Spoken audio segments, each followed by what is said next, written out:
Hello and welcome back to the On the Rest Today and to NXT Great American Bash out of 10. First NXT Premium Live event since May, and yeah, really looking forward to this one. Lots happening on the card, and we on the pre-show we saw Dragon Lee, Nathan Fraser, Yusili Soleil and Valentina Ferros defeated Noah and Glaz, the Metaphor, and yeah, there was lots going on the main card as well, so let's get straight into it. And we start things off with the tag title match, Gallus versus Tony D and Stax. Stax was isolated early on by the champs, but managed to tag D'Angelo in, and he took control of the match.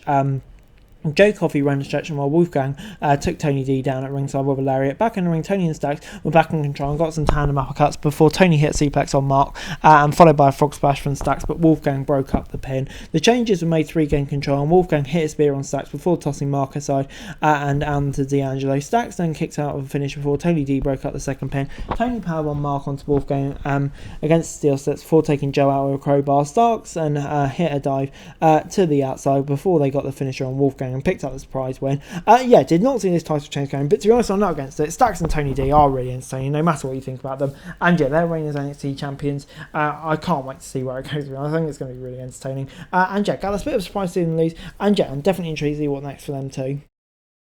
Next up was Roxanne Perez taking on Blair Davenport. Perez was greeting her family in the front row during her entrance when Blair snuck up in a black hoodie and attacked her. The two were brawling at ringside and Roxanne hit her barrier off the barricade before the two headed to the ring. Trash cans and chairs came into play before Roxanne got hit by what looked like a branding iron.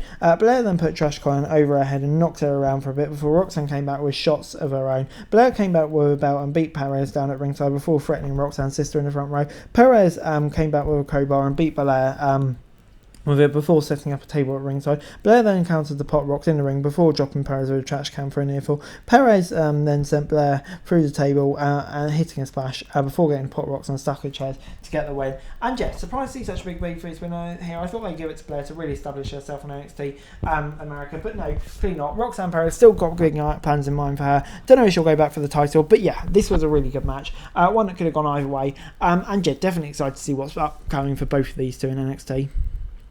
Next up on NXT was Baron Corbin taking on the debutant Gable Stevenson. Stevenson started off strong. Corbin came back with an elbow before being sent outside. Gable tried for an ankle lock before hitting a German on the outside. Corbin sent Gable into the ring post before the latter came back with some more suplexes in the ring. The Superstars headed back outside and Gable threw Corbin over the announce table before Baron came back with a driving bone chop, and they were both counted out. The brawl continued after Baron got some officials taking down the process. Gable sent Corbin through the part of the barricades as the show continued, and yeah, this gets a 4 out of 10 from me. This was a complete disaster, from the crowd chanting very anti-Gable Stevenson stuff to the finish, double count out in what's supposed to be a new Kurt Angle's first match. I mean, like, what the fuck is all that? Should have been a squash match, should have really put him over, but yeah, WWE kind of feels like they completely already botched this. But it's then time for the North American title match. Dominic Mysterio taking on Mustafa Ali and Wesley, and yeah, Dom escaped the ring early and was about to leave with Rhea, but Wes and Ali cornered them and drove the North American champ back in the ring.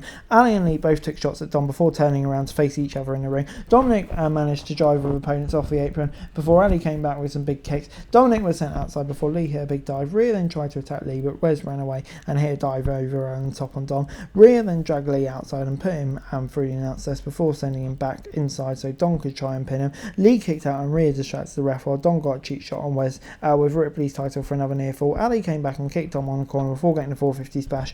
Rhea broke up the pin and Dominic followed up with a frog splash before picking up the win.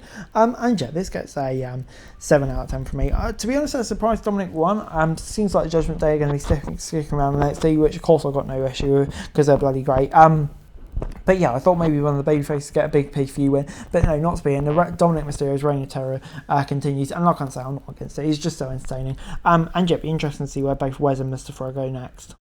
Next up was Tiffany Stratton versus Tia Hale for the women's title. Stratton was in control early, but Hale came back with a big suplex before being caught in a submission hold. The champ was sent outside and took a big dive before Hale got a big flying crossbody in the ring, followed by a standing Kimura. Stratton then broke the hold by hitting an exploded suplex in the corner before getting a big moonsault. Hale was caught in a Boston Crab before transitioning in a single leg crab. Hale was struggling, and Andre Chase threw the towel in and ended the match, causing more dissension within Chase U.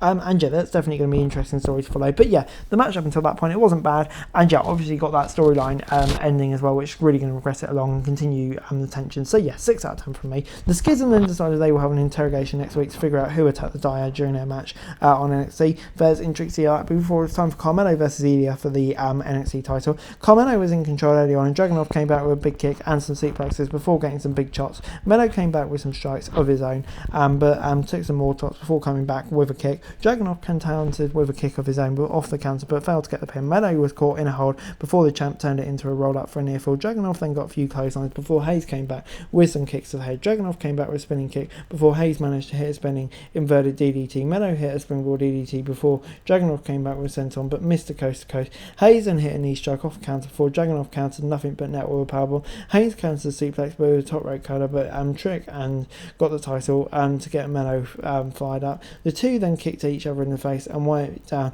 before Dragunov wiped Trick with a possibly mistimed torpedo Maseko. Hayes then dragged Ilya back in the ring and hit nothing but net for the win. And yeah, this gets a 7 out of 10 from me. No, I'm going to go an 8 out of 10 from me. Yeah, I thought this was a really good match to cap the show. Maybe it wasn't too much uncertainty who would win here, which maybe just brought it down a bit. But, you know, still an absolute banger of a match. Carmelo Hayes is having a great title reign so far, and Ilya is such a worthy opponent for that belt as well. So, yeah, it really created a brilliant match. Overall, NXT Great American Bash gets a 7 out of 10 from me. Yeah, I thought it was a really good episode or a really good NXT pay-per-view, sorry.